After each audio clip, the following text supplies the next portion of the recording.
How's it going? We're Kopek and you're watching Berlin Music TV.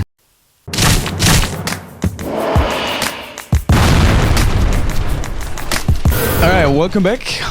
We just got back from the first festival of the season, and right now we're back in Berlin at the Hard Rock Cafe. And tonight we've got the very special treat to speak for the first time with Kopek. Welcome, fellas. Thanks very much. How's it going? How are you? Well, pretty good. I had to do a little recover from the last weekend, but Yeah. I guess it's fine. So it's your first time here in Berlin. Yes, Welcome it is. to the capital. As the last member of the pack, you always got to make your name. So why don't you introduce yourself a little? My name is Dan. I'm singer and guitar player. My name's Brad, I'm the bass player. My name's Owen and I play drums. All right. So you just came from Munich, is that right? Yeah, we played the Hard Rock in Munich last night. Okay, cool. So the other stop on the tour was Cologne, Yes, it was for a show. and you already uploaded some offstage pictures. If I remember correctly, I saw you guys doing some critical research on the German beer culture. Yeah, definitely. We've been doing a lot of research on the German beer culture the last couple of days since we've been here. We're experts on it now, I would say. And we've tasted every type of beer there is. Any final results on the research yet?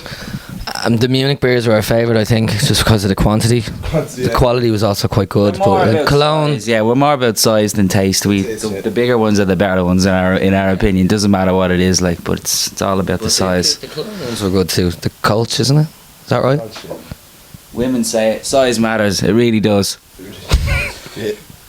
Anyway, that sounds like you got at least some time off. How about the booking agency? Did they leave you some hours here in the city?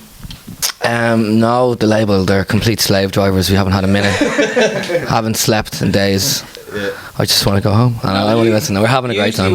Usually when you're out on tour, you don't you get to just to see the back of a venue and it's the 3 lanes of road. You don't. Unfortunately, it sounds great, but we don't really get to see that much of the city. Oh, we did get to see Cologne actually. We saw the cathedral. Like, we really are loving the culture over here and the people from what little we've seen. And hopefully we're going to come back a lot more over the summer and into the autumn time. All right, so as we already mentioned, it's been Cologne, Munich, now it's Berlin. Who's going to see the golden final on that tour? Berlin. This is the last one. Really? Yeah, for now. For now. For now. Short tour. We're just kind of over at the moment, just doing a short promo tour for radio and press and stuff like that. But we're going to be back again pretty soon to do a full length tour with more and more dates. So just keep an eye on our Facebook and that to see when we'll be coming back. Okay. So, while other bands over the season, by trend, try to play the bigger festivals, you say that you're doing the promo tour. Is there any other festival gigs so far? We're doing Download Festival on Sunday in England. I think the record came out a little bit late over here for any of the festivals in Germany, but we'll be on them next year, I'm sure. So for now, you stick to the Hard Rock Cafe, right? Yeah, for the moment. When I first got in touch with the band and got the press material, it was sort of weird because it said after starting as 3, it went down to a 2-man show. And as I actually expected, I'm seeing 3 band members here. Yeah. So what's the story behind that? You can see me? Well, our drummer, we went on tour last year in America. We spent 6 months touring America, and he just decided it wasn't for him anymore. So he dropped out. We're still very good friends, but he just decided he didn't want to do it anymore. And we found Owen on the side of the road in Dublin. He was banging a bin. We said, we like the way that sounds. He said, do you want a job? He said, okay. And here we are. That sounds like you got the perfect set by now. Yeah. Alright, so I totally expected 3 men due to the fact that after having the pleasure to listen to that very well produced album that you brought out, not to say very grown up piece of artwork or sound. Thanks very much. And you guys are just celebrating your debut here in Germany. It's the first album, but admittedly, there's at least 2 big names in the recording procession. Yeah, the mix. Me. Yeah, me and him. No, it was Tom Lord Algie did an amazing job on the mix. We were blown away when it came back to us. It was like listening to our album in 3D, so that really blew us away. And then it was mixed in New York, Silver Sound Studios.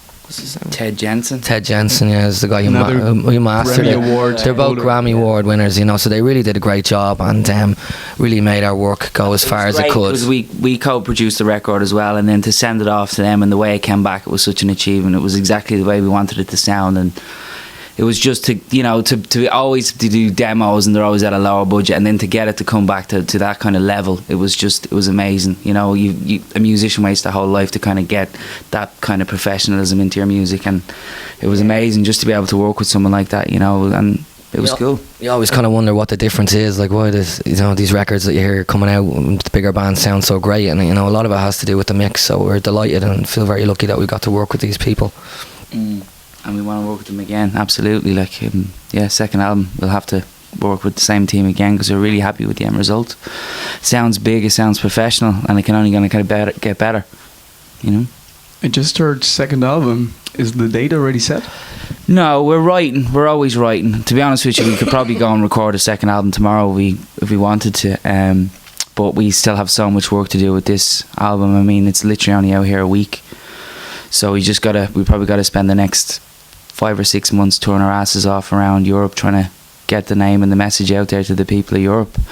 And then maybe, hopefully, the plan would be early next year, start the process again, go in and do something, do it quickly and get it out quickly, We feel like there's a lot left to run on this album though as well. We only had kind of one single over here, so we really want to get the most out of the album. It's a really great album, so we want to get as many people as possible to listen to it before we start going to release the next album. But yeah, we're looking forward to the second one as well.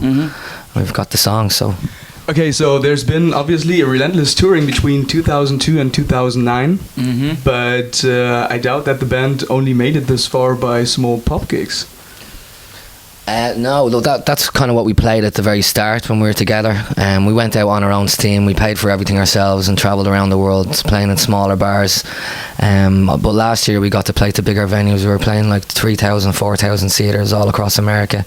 We got on board with a great support slot in America, and that's kind of where we honed our skills and got up to the level that we're at now. So it really was invaluable time for us last year, and we're looking to play those sort of type of size venues again, hopefully here in Germany. And play the sweaty little small clubs too. They're always fun too,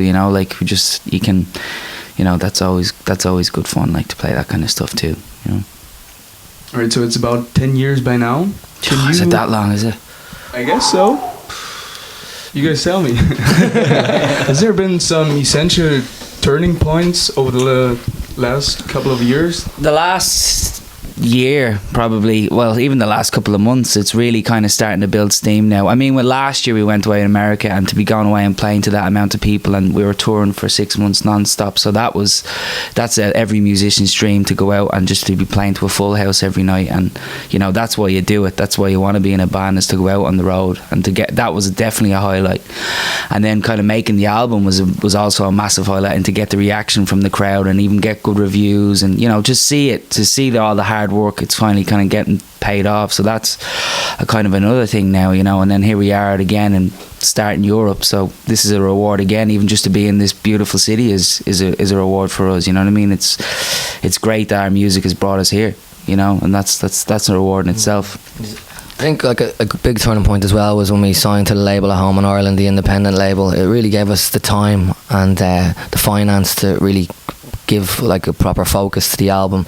We didn't have to rush, so it was a great time to kind of perfect the songs and perfect the sounds, and I think that was a real big kind of made a big difference and pushed us along a hell of a lot.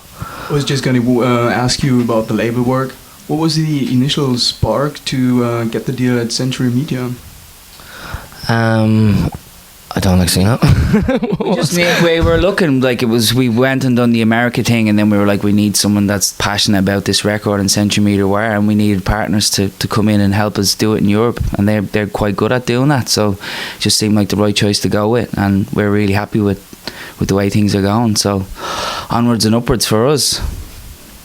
So while you're still on the way to the top, there's been... Or the bottom, either one. There's been an astonishing presence in the media, just to mention the Soul soundtrack or American Pie or some MTV shows. Is that to blame on the active work on the new label? It's a bit of both. I mean, absolutely. We've got a good network of people around us. We've got a really good team that we're really, really happy with, and everyone who's on board is really, really passionate about the record and passionate about the band. So everybody's working their asses off 24/7.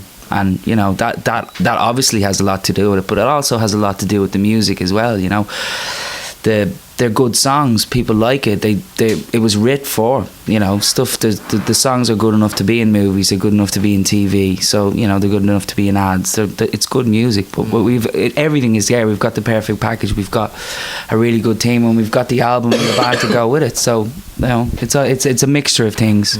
I think it's definitely the strength of the songs that gets them picked up for shows like this. They all have stories behind them. The lyrics are very well crafted and very well thought about, you know. So if anything's going to be used in movies and used in television, I think it's going to be music like that really kind of touches people, and it's quite emotive. It's not easy, like scoring, syncing stuff and stuff like that. It's very, very competitive, and you never know until the last minute. So it's, you know, it's also the team as well, really busting their ass, you know, trying to get that slot for you, because I mean, stuff syncing is like, that can break a band, you know, like they can break a new band just from that kind of alone, you know, because it's TV. It's like, I don't know, there's so many bands that have been broken just from TV ads, new bands and stuff like that. So it's really important, and we're really, really happy to kind of get that opportunity. Like, it was great to finally see. We went to the cinema, I seen Bring It On Home in American Pie, and it was just, that was another kind of a reward that we were talking about earlier, you know. It's just to see our work up there on the big screen was great. Like, that was a good achievement. I had a smile on my face that day, and anyway, then I got drunk. Really glad to hear it all resulted. It's every day. Yeah, well, I would have gotten drunk anyway, but still, yeah. So Glad to hear it resulted in such a good situation for you guys. You just started chatting about some songs of the album. Mm-hmm. So the first single to be brought out here in Europe is Floridian. Yeah, in Ireland it's Floridian, yeah. Floridian. Yeah. Sorry. That's alright. It's okay. I'm confused on what's coming out where, to be honest, sometimes. Yeah, there's different. In Ireland it's Floridian. Over here in Germany there's Love Is Dead, and in England the same. While talking slang, I read that you call the fan community Kopekians or Kopekians. Yeah. Okay. That, they actually came up with that saying themselves, and we just kind of started using it on that. But that was the fans that kind of named themselves that. Yeah, it was the people in America kind of came up with it. We were there last year. It's genius. I thought that's great, you know. So they run with it. We were going to call them maggots if that word did work out, but either one, no. Anyway, is Floridian been the first single within the States too that became broad? We released Cocaine Chest Pains in America. That was the first single that we done over there. So we actually, that was kind of, see, in America it's a big rock market, so we were kind of going for the more traditional rock, classic rock sound, and that kind of seemed to suit what we were looking to do. Alright, so I was really wondering about that fact, because as we know that Floridian has been a slower pop rock like song, while songs like Cocaine Chest Pains or Love Is Dead quietly opposes to that one. So, as well as musically or lyrics wise, is there a focus on stunning, variety, or are you able to pick up one song from the album that could represent it the best? I think that the album's quite eclectic, and so like the music that we listen to would also be quite eclectic as well. We don't really like to get pigeonholed in a certain style, and also because we've been writing songs for so long and really practicing on writing songs, we like to experiment and express ourselves in different directions, and it keeps it interesting for us, and I think it makes for a great album because there's so many levels on it that people can get into it more and more. A lot of albums come out now and you've got one or two singles, and then the rest are just kind of clones of the other two single songs. We didn't want an album like that. We wanted something that every song could stand on its own, but yet they'd stand together as a group of songs and as a piece of work. So we're really happy with the way it came out, and maybe that could be a criticism that there's so many different songs and different styles, but I think that that's something that really pulls you into a band, and all of my favourite bands have albums and songs like that. Alright, that makes me even more curious about the experimental songs that you're going to perform tonight. Is there one last statement you want to advise to the Berlin community? What about to expect from you over the next couple of months? Just great shows, raw rock and roll shows.